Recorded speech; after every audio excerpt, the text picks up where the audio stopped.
Magandang araw sa inyong lahat. Nais ko lang pong ipakita sa inyo ang ginawa kong modelo ng nag-aalborotong bulkan.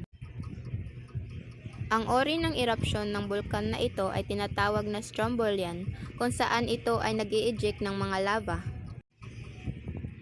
Ang may ganitong ori ng erupsyon ay kagaya ng bulkang Irazo ng Costa Rica.